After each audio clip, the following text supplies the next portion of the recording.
First question is here. Salivary amylase act on salivary amylase saliva में present होता है जैसा कि आपको मालूम है, एंड ये एक्ट करता है कार्बोहाइड्रेट्स के ऊपर. क्लियर. तो यहाँ पर आंसर होगा, right answer is B option. Next question पर आते हैं अब. Which part of alimentary canal secrete bile juice. Alimentary canal का कौन सा पार्ट बाइल जूस सिक्रीट करता है? तो इसका आंसर है लिवर. बाइल जूस लिवर में सिक्रेट होता है और गॉल ब्लैडर में जाके इकट्ठा हो जाता है. आप सब लोग इसको अच्छे से जानते हैं, तो there is no problem. Next question. How many carbon atoms are present in molecule of pyruvate. Carbon atom कितने नंबर प्रेजेंट होते हैं पायरुवेट में? तो देखिए, जब भी रेस्पिरेशन होता है तो 6 कार्बन ग्लूकोज जो होता है वो पायरुवेट में कन्वर्ट हो जाता है, ब्रेक डाउन हो जाता है, और पायरुवेट 3C कार्बन एटम होता है. तो 3 यानी 3 कार्बन एटम यहाँ पर प्रेजेंट होते हैं, तो राइट आंसर इज ए. ठीक है, ये पायरुवेट जो है वो 3 कार्बन एटम होता है, मॉलिक्यूल है 3 कार्बन वाला. नेक्स्ट हम बात कर रहे हैं बच्चों, विच gland is associated with alimentary canal. Alimentary canal से कौन सी ग्लैंड जुड़ी हुई होती है? तो थायराइड नहीं होती, एड्रिनल नहीं होती, पैनक्रियाज. पैनक्रियाज जो होती है वो इंसुलिन सिक्रीट करती है, तो वो तो हार्मोन के रूप में करती है, लेकिन पैनक्रियाज एक्चुअल में डुअल ग्लैंड होती है. तो एंडोक्राइन के साथ साथ वो एक्सोक्राइन ग्लैंड भी होती है, और यहाँ पर वो पैनक्रियाज क्या सिक्रीट करता है? कुछ एंजाइम्स जिनको हम पैनक्रिएटिक एंजाइम्स कहते हैं वो सिक्रीट करता है, और वो एंजाइम्स फिर प्रोटीन, फैट्स और कार्बोहाइड्रेट्स के डाइजेशन में हेल्प करते हैं. तो इसका राइट आंसर होगा पैनक्रियाज. बाकी जो 3 ग्लैंड्स हैं हमारे पास, थायराइड, एड्रिनल और पिट्यूटरी, ये एंडोक्राइन ग्लैंड्स हैं. ठीक है, पैनक्रियाज कैसा होता है? डुअल ग्लैंड होता है जो कि exocrine as well as endocrine के रूप में फंक्शन करता है. तो यहाँ पर जब एलिमेंट्री कैनाल के साथ ये जुड़ा हुआ है उस वक्त इसका फंक्शन होता है एक्सोक्राइन ग्लैंड की तरह.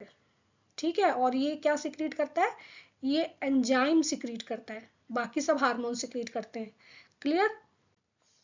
नेक्स्ट हम बात कर रहे हैं बच्चों, which one is the correct from following. इनमें से कौन सा ऑप्शन सही है, यानी कि राइट उनका जो सीक्वेंस है वो कौन सा राइट होता है? तो देखिए, larynx, pharynx, bronchi, trachea, lungs, ये रॉन्ग है first. Second one is pharynx, larynx, nasal cavity, trachea, lungs. No, ये भी रॉन्ग है. Nasal cavity, pharynx, larynx, trachea, bronchi, lungs. Yes, the option C is right, because nasal cavity से जुड़ी होती है pharynx, pharynx के बाद जुड़ी होती है लैरिंग्स, एंड लैरिंग्स के बाद होती है ट्रैकिया, फिर ब्रोंकाई एंड फिर लंग्स. ठीक है, तो ये ऑप्शन जो है वो राइट ऑप्शन है. क्लियर. तो third option is right. Next question. In which part of the lungs gases exchange takes place. Lungs का वो कौन सा पार्ट होता है जहां पर गैसेस का एक्सचेंज होता है? ठीक है, ऑक्सीजन और CO2 एक्सचेंज होते हैं.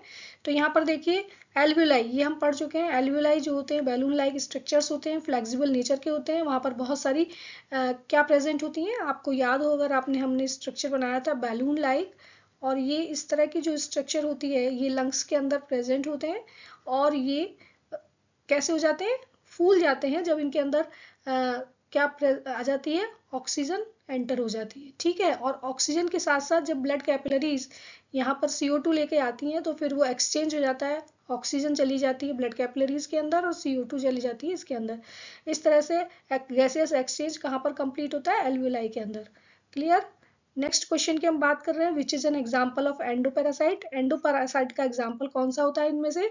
तो एंडोपैरासाइट्स कौन से होते हैं? सबसे पहली चीज तो पैरासाइट्स क्या होते हैं? तो पैरासाइट्स ऐसे ऑर्गेनिजम्स होते हैं जो कि किसी भी होस्ट की बॉडी के ऊपर या होस्ट की बॉडी के अंदर रहते हैं, सरवाइव करते हैं विदाउट किलिंग दैम. अपना फूड और न्यूट्रिशन सब वहां से लेते रहते हैं होस्ट से, और उनको मारते नहीं है, लेकिन उनसे सारी चीजें लेते रहते हैं ऑल टाइम. तो ऐसे पैरासाइट्स जो कि एंडो का मतलब होता है इंटरनल होते हैं, उनको एंडोपैरासाइट्स कहते हैं. और एक होते हैं एक्टोपैरासाइट जो एक्सटर्नल होते हैं, यानी बॉडी के ऊपर रहते हैं. तो एक्टो और एंडो में डिफरेंस आपको समझ में आ गया. एक्टो का मतलब जो बाहर है, एंडो का मतलब जो इंटरनल है. तो यहाँ पर देखिए, लाइस ये हेयर्स में होती हैं, इसलिए ये तो एक्टोपैरासाइट होती हैं। लीच ये भी बाहर होती हैं, तो इसलिए इनको भी हम एक्टोपैरासाइट का नाम देते हैं। टिक्स ये भी बाहर होती हैं, एनिमल्स के ऊपर होती हैं, तो मोस्टली ये भी एक्टोपैरासाइट्स हैं।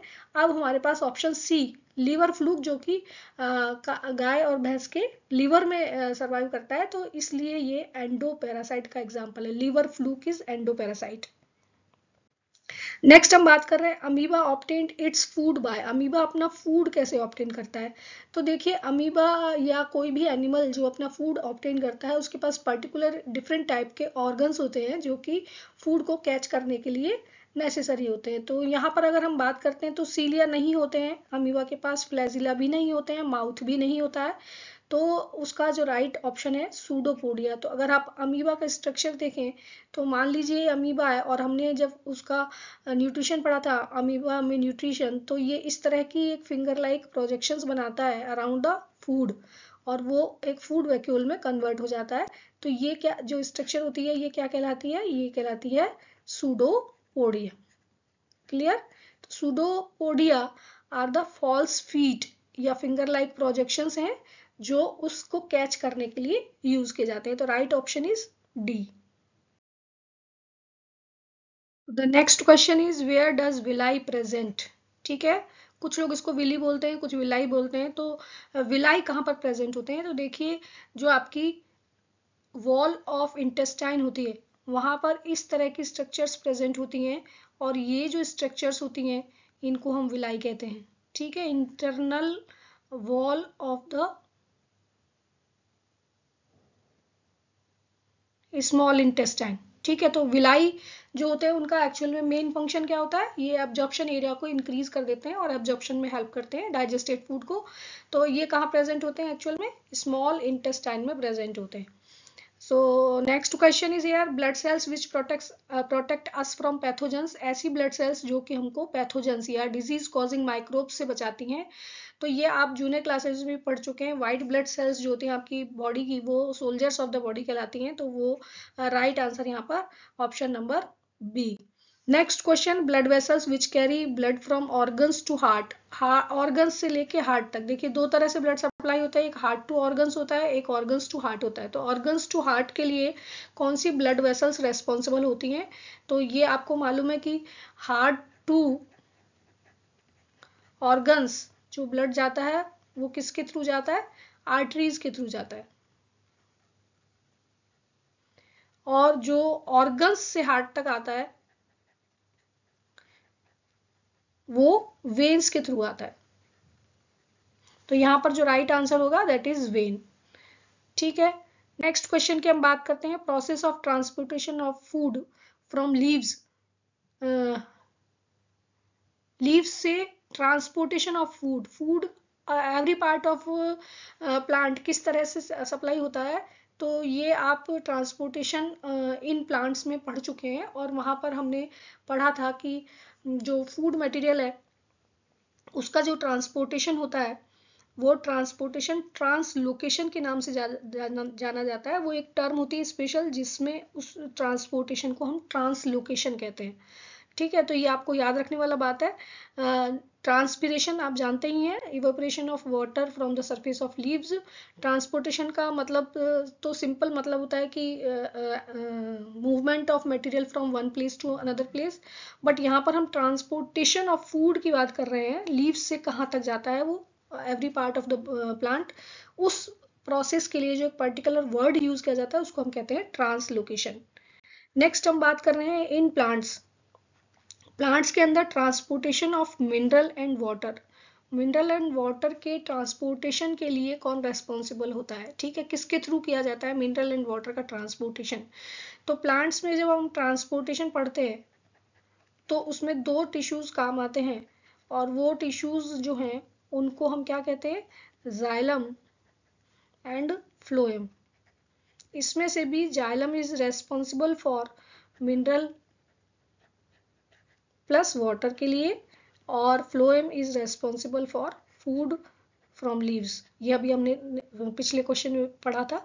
तो यहाँ पर हम देखें जाइलम इज रेस्पॉन्सिबल, तो यहाँ पर अगर आप देखते हैं तो first is cambium, second is pen, third option is right that is xylem tissue. Clear. Next the end product respiration in muscle cells. Muscle cells के अंदर जब रेस्पिरेशन होता है इन लैक ऑफ ऑक्सीजन, तो वहाँ पर एंड प्रोडक्ट क्या बनता है ये आपको बताना है। तो रेस्पिरेशन जब आपने पढ़ा था तो आपने पढ़ा था मसल सेल्स में क्रैम्प्स आ जाते हैं जब आप दौड़ते हैं या एक्सरसाइज करते हैं, तब वो लैक्टिक एसिड फॉर्मेशन की वजह से आते हैं। तो लैक्टिक एसिड फॉर्म होता है, एंड प्रोडक्ट है रेस्पिरेशन इन मसल सेल्स के अंदर।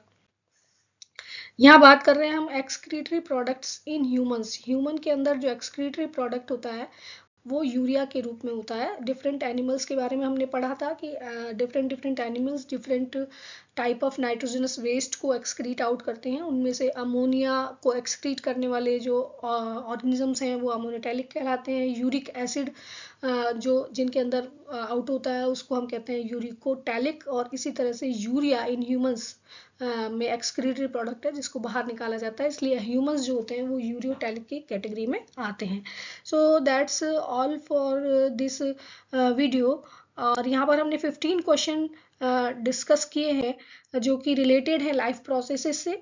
इसके बाद हम वेरी शॉर्ट एंड शॉर्ट भी लेकर आने वाले हैं जल्दी ही, तो देखते रहिए, सब्सक्राइब करिए and thank you for watching this video.